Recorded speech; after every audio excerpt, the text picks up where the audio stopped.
Salut les petits lus, j'espère que vous allez bien en ce magnifique lundi, début de semaine. Le chant des supporters qui résonne encore dans nos têtes. Cette magnifique performance des Canaries, des jaunes et verts. Je pense que j'aurais pu le faire dès hier soir, mais voilà, il fallait laisser un petit peu refroidir. Laisser retomber un peu toutes les émotions, parce qu'on est passé par toutes les émotions, parce que ça a été un match incroyable dans les duels, l'engagement, la détermination, l'envie. Ah, on respire un peu parce qu'on a souffert vraiment jusqu'au bout, jusqu'à dans les arrêts de jeu. Voilà, donc voilà.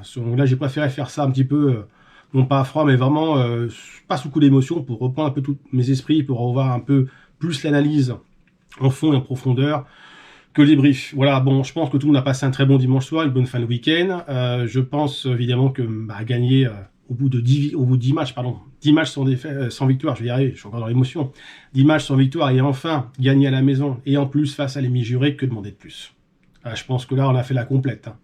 Là, c'est vraiment, c'est plus la galette saucisse, là, c'est vraiment la jambon fromage, ce que vous voulez, avec une bolée de cidre, vraiment, c'est magnifique. Mais je suis pas très enfant parce que malheureusement, il y a pas mal de vieux qui traînent et tout le monde est un petit peu fatigué ou un peu malade. Voilà, je suis tellement content d'arborer le maillot du FCN, que voilà, je suis encore dans l'émotion, tellement c'était beau. Bref, allons à l'essentiel. Donc là, on va commencer par un petit article, enfin un pré-article avant le match, où évidemment, là, on parle d'un duel au point entre Patrick Cargrel et Alban Lafont. Et vous pouvez voir effectivement sur l'article, dans les grandes lignes, que c'était quelque chose qui n'était pas forcément, on va dire, gravé dans le marbre, puisque effectivement, pouvait éventuellement avoir une autre surprise. Mais non, en fait, Antoine Comboiré a décidé de continuer sur cette voie-là, sur un choix qui est assez classique. Comme il expliquait, c'est pas une sanction vis-à-vis d'Alban Lafont, mais simplement, voilà, il fait ses preuves contre Paris, il a prouvé, donc aujourd'hui on le remet dans le 11 type. Excusez-moi. D'ailleurs, on va reparler du 11 type maintenant, puisque là, on repart finalement dans quelque chose qui a bien fonctionné, à savoir donc ce 5-3-2, on va dire semi-offensif, parce que tout le monde, chacun sa vision des choses, mais un 5-3-2 qui est évolutif, parce qu'on a évidemment Amiens et Colza qui prennent les couloirs, je vais y arriver, et qui deviennent donc des pistons. Donc 5-3-2 qui est presque un 3-5-2, ou un 3-4-1-2, avec le ballon qui va glisser entre Ablin et Simon en tant que 10 avancé, ou troisième attaquant. Et en face, on a une équipe de Rennes avec un coach qu'on ne présente plus, vraiment, qui est un coach italien qui a également fait ses preuves, qui a fait beaucoup parler de lui, notamment en Italie, et également dans d'autres championnats, notamment quand il était à Marseille. Ça ressemble pas au lit. Et c'est vrai qu'il arrive avec un 3-4-3 qui a plutôt fière allure, avec Mandanda dans les buts. Après, la défense centrale, il y a quand même Atte Bauer qui a joué en Allemagne pendant un certain temps, Stigard. Et puis après, on a des joueurs qu'on connaît très bien, surtout devant. Ludovic Blas, forcément, à droite, en 10 un peu excentré. Amine Gouiri, qu'on ne présente plus, qui est un très bon attaquant, puis il y a Kalimundo qui joue en espoir. Bref, une superbe attaque pour les Rennais. Et ce qu'on pressentait, c'était un match un peu tendu dans les duels, dans les premiers contacts, dans les premières passes, les deuxièmes, troisièmes ballons. On a vu des Canaries qui étaient ambitieux, déterminés, volontaires, qui ne lâchaient rien. D'ailleurs, quand on regarde effectivement l'évolution de la mi-temps, la première mi-temps, pardon, et ce qui en est suivi, c'est que même si Rennes avait parfois plus la possession de balle, on avait quand même par moments un bloc équipe côté nantais qui était assez cohérent, qui cherchait dans un premier temps à être bien en place, puisqu'on avait cette fâcheuse habitude à prendre la butte au bout de 5-10 minutes, très rapidement. Et puis, il fallait absolument contenir les assauts rennais, c'est ce qu'on a fait pendant toute la première période. Pas beaucoup d'occasions à se mettre sous la dent sur cette première mi-temps, même si effectivement on aurait pu trouver peut-être l'ouverture, peut-être une ou deux fois, notamment sur un coup de pied arrêté, ou des débordements, mais ni Ablin ni Simon ont vraiment trouvé l'ouverture. Le Penant était un petit peu plus en difficulté que d'habitude, et puis c'est vrai qu'on avait quand même de temps en temps, c'était un peu criant, il y avait parfois des déficits techniques. Dans les circuits de passe, c'était un peu similaire, on allait chercher tout de suite la longueur, chercher un long ballon en passant par Palois ou par Colza, qui allait chercher directement soit Ablin, soit Simon, ou de temps en temps, on allait chercher le couloir, et puis ça jouait beaucoup sur les côtés, et puis on cherchait à jouer long de ligne, pas prendre de risques. Mais quelques circuits de passe qui étaient intéressants, mais c'était assez moyen, même si quelques fulgurances par moment. Voilà, et puis on n'a pas trop concédé l'occasion non plus de mémoire. Enfin, je ne vais pas vous faire un vrai résumé du match, parce qu'on a un débrief en profondeur, parce que tout déjà a été fait dans les différents groupes Facebook, que ce soit sur FC Nantes Family pour les fans du FC Nantes ou FC Nantes fans, et aussi sur différents comptes YouTube, différentes chaînes qui l'ont très bien fait d'ailleurs. Moi, je voudrais vraiment revenir sur cet aspect tactique qui m'a vraiment plu. On avait un 5-3-2 face à un 3-4-3. Donc, des côtés des pistons. Et voilà, à chaque fois, c'était des duels dans les couloirs. Énormément de duels dans les couloirs. Et on s'aperçoit que les Canaries ont bien défendu cette première mi-temps. On peut passer, bien sûr, parce qu'on était sur quelque chose, comment dire, d'assez comment dire, classique. Alors, évidemment, il y a un événement, ça, on va y aller rapidement. C'est l'expulsion, effectivement, il me semble, vers la 35e, j'ai pas de bêtises, de Faye, qui fait un tacle vraiment complètement absurde, effectivement, sur un Nantais. J'ai plus le nom, mais il me semble que j'ai pas de bêtises, je sais plus si c'est Castelletto ou Zézé, enfin j'ai plus le nom, enfin, c'est pas grave, parce que là, j'ai pas vu toutes les images, je suis encore encore dans le, non pas dans l'émotion, mais dans la réflexion, et j'ai pas vu tout exactement, et je sais pas qui a été taclé à ce niveau-là, mais il me semble que c'est Castelletto de mémoire, enfin, ou Zézé, peu importe. Et ça a conduit effectivement à comment dire, un rouge direct, parce que quand on voit effectivement Faye qui arrive les deux pieds décollés du sol, il joue même pas le ballon. Au début, on pense qu'il va prendre jaune tout de suite, voire même une sacrée remontrance de l'arbitre, pardon.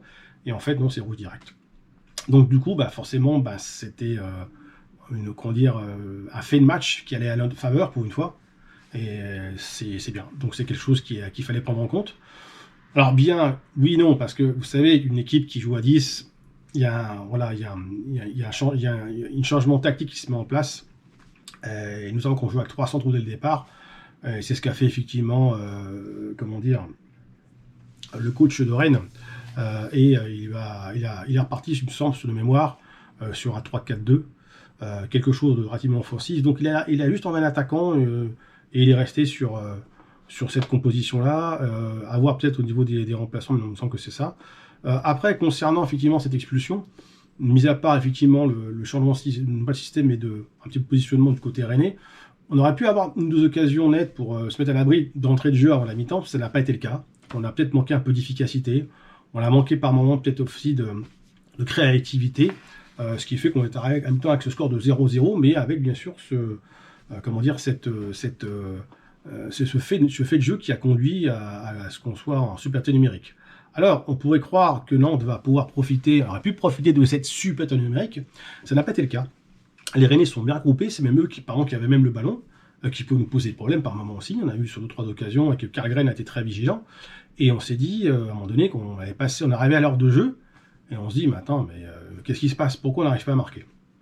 Donc là, finalement, Comboira décide de changer les choses, et il était temps, parce qu'on pensait même qu'à la mi-temps, il allait déjà changer son système et passer peut-être à 4 derrière, où on va au milieu de terrain, et finalement, c'est Mostafa Mohamed qui en a fait les frais, qui n'a pas été, on va dire, non pas excusez-moi, je suis arrivé là, pardon, qui en a fait les frais, je vais y arriver, à la place de Mostafa Mohamed. C'est dur pour ce lundi, le réveil n'est pas facile, après toutes ces émotions. Donc Chiva en a fait les frais, il n'était pas spécialement content, bon, il sortait un peu en boitant, il n'était pas en bonne forme, mais bon, en même temps, voilà, depuis quelques matchs, il est un petit peu en dedans, et on a vu un peu la différence tout de suite, différentes actions, et on a vu effectivement Nicolas Colza qui était tout proche d'ouvrir le score, voilà, sur une belle action nantaise, sur un centre encore qui est venu effectivement du côté droit, et puis voilà, il y a eu cette magnifique aussi, entre-temps, je vais arriver un peu en arrière, tête de Mathis Sabline, qui a fait que derrière, on était sur deux belles occasions, mais deux occasions qui sont nettes, mais qui sont, voilà, sur les tirs non cadrés, donc ça fait quand même pas beaucoup. Autant Mathis Sabline, lui, bon, c'était peut-être un peu plus compliqué, parce qu'il était sur une tête un peu décroisée, pas forcément vraiment à 2 mètres du but, mais là, c'est vrai que Nicolas Colza, il est vraiment tout proche. Là, il pouvait que marquer. Alors, Nicolas Colza on a pris pour son grade, je vois dans les commentaires, dans plein de shows, etc. Bon, il n'a pas fait un mauvais match non plus, il a été bon. On reviendra un peu après sur la seule erreur qu'il a fait dans le match qui aurait pu nous coûter cher, un peu plus tard. Mais c'est vrai qu'aujourd'hui, lorsqu'on regarde le match nantais, on se dit, mais à un moment donné, on va le mettre ou pas ce fichu but? Et on sait qu'à un moment donné, les Rennes peut nous contrer, nous mettre à but également. Donc c'est vrai que dans l'approche tactique, là c'est très bien, parce qu'on joue en enlevant un milieu de terrain, forcément, là on est plus sur un 3-4-3. Du coup, et Mostafa Mohamed qui vient donc dans l'axe, avec Mabine à droite qui est décalée, à gauche Moses Simon, finalement, on se dit qu'on va avoir des occasions. Mais finalement, à part celle-ci, il n'y a pas grand-chose. Il y a des centres qui n'arrivent pas, des tergiversations dans la surface, des circuits de passe qui sont trop prévisibles, et surtout des défaillances techniques par moment, des déchets techniques, des contrôles passes qui sont simples, des circuits de passe un peu prévisibles, ça manque encore de créativité. Il n'y a que le Penant, finalement, qui de temps en temps arrivait à nous sortir un peu de l'ornière avec quelques crochets, quelques redoublements de passes, mais on n'a pas retrouvé une touche de touche. Est-ce que Nantes essaie de se rassurer? Est-ce qu'il y avait une crainte de se faire contrer? Mais on a senti qu'il y avait la volonté de bien défendre et la volonté de marquer absolument. Donc on était un petit peu entre deux. C'était un peu complexe. Finalement, Antoine Comboiré décide enfin, alors qu'il reste un gros quart, enfin de passer à 4, parce que là, on n'y arrive toujours pas. Et c'est Zé qui en fait les prêts à la place de Sorba Thomas. Sorba Thomas qui fait une rentrée plutôt intéressante, pas trop mal, avec quelques centres, dont un qui vient effectivement en pleine surface, et c'est lui qui amène justement l'action pour Koza, il me semble, mais c'est vrai que là, on est toujours sur quelque chose d'assez hallucinant. Finalement, Gbama remplace Mathis Sabline, parce qu'il n'a pas été non plus aussi fort que d'habitude et aussi intéressant que contre le PSG, pour renforcer un peu le milieu de terrain. Donc je pense que là, on part sur un 4K2. Donc deux changements de système, donc c'est bien, on a essayé. Et puis heureusement, voilà, la délivrance vient de Moses Simon. On peut le voir à ce moment-là, effectivement, il nous fait simplement voilà, il nous a fait un exploit. Voilà, on peut le voir sur la vidéo. Il fait à un moment donné un déboulé sur le côté gauche. Et là, il fait un café crème, quoi. Double café crème parce qu'il passe entre les deux défenseurs. Un bon café crème. Il prend encore un autre crochet après côté droit pour se l'emmener. Et après, directement, comme il est un peu. Il est sur un faux pied, il fait une magnifique frappe, limite lucarne. Enfin, c'est fantastique. Quand on voit la frappe partir, on se dit, ça y est, c'est bon, on est dedans, quoi. Mais bon, voilà, c'est lui. Comme il dit, il avait chaud à la tête. Il était chaud tout court. C'est notre Nigérian, on va dire, qui est tellement, moi, le meilleur joueur quasiment du FC Nantes. Hein. Vraiment, ce garçon, il est incroyable. Voilà, donc il est incroyable. Voilà. Il n'est pas international nigérian pour rien. Il est tout le temps là. Il a encore débloqué la situation, mais c'est lui. C'est lui qui a fait que derrière, on a pu enfin marquer ce but. Et on pensait qu'on serait à l'abri, parce qu'il restait 4 minutes de jeu. Et en fait, nous, on a commencé à retourner dans le travers. Cette fameuse défaillance mentale dont on vous parlait, dont on savait très bien que lorsqu'on marque un but, les 3-4 minutes qui suivent, on est un petit peu en dedans, on est un peu fébrile, et c'est là où on se fait égaliser. Et c'est ce qui a failli se passer, en fait. Puisqu'on voit que les Rennais commencent à appuyer, ils essayent, ils donnent tout ce qu'ils ont. Et à un moment donné, Koza reçoit un ballon, il y a un ballon à dégager. Et je pense que alors, c'est pas non plus de sa faute, parce qu'au départ, si le ballon est à dégager dans sa surface, c'est qu'on fait pas ce qu'il faut pour empêcher les assauts rennais. On n'empêche pas les centres, on n'empêche pas les passes en intervalle, ou les décalages, et il se retrouve donc à dégager, non pas en touche, mais plutôt en corner. Et là, quand on voit le temps additionnel, on se dit, mais pourquoi il aime en corner? On sait que c'est l'occasion de but. Et là, forcément, c'est très complexe, on sait ce qui peut se passer, et on va dire ce qui est arrivé arriva, pardon, et sur le corner, et même dans ma tête, je me suis dit, tiens, ce serait bien que Karlgren, il soulage un peu sa défense. À peine dit ça, on le voit, effectivement, qui sort de sa surface, qui va absolument prendre le monde de la tête, parce que je pense qu'il doit sentir que les centraux sont pas forcément très à l'aise, et peut-être un peu plus fébrile, donc il veut soulager sa défense, il prend ses responsabilités. Malheureusement, il communique pas bien avec son défenseur central, et puis au lieu de prendre le ballon là, et le boxer des points, c'est finalement l'attaquant, un joueur rennais qui vient, j'ai plus le nom en tête, qui vient effectivement catapulter le ballon avec la tête. Enfin, c'est ce que tout le monde pense, pardon, j'en bagaye pas tellement, je vois encore l'action. Et là, je me levais de mon siège, me dire, mais c'est pas possible, c'est un gag, c'est un sketch, quoi. C'est incroyable de se faire prendre un but comme ça à 10 sur un pauvre corner, mais anodin, évitable. Et là, dès que la vidéo commence à se mettre en route, dès qu'on voit la VAR, et qu'on voit l'action, et que ça touche directement au niveau du bras, enfin de l'avant-bras, du bras, quoi, on se dit, mais en fait, à quelques centimètres près, c'était l'épaule, quoi. Et l'épaule, alors tout le monde dire l'épaule, ça compte aussi, mais il peut peut-être la prendre là, ou la prendre là, mais non, il la prend là. Et du coup, finalement, on est sur un but non validé, forcément, puisque la main, c'est toute cette surface-là, quoi. Évidemment, après, Sampaoli pète un câble, il est expulsé, confusion, etc. Enfin, là, c'est vraiment un vrai derby comme on aime.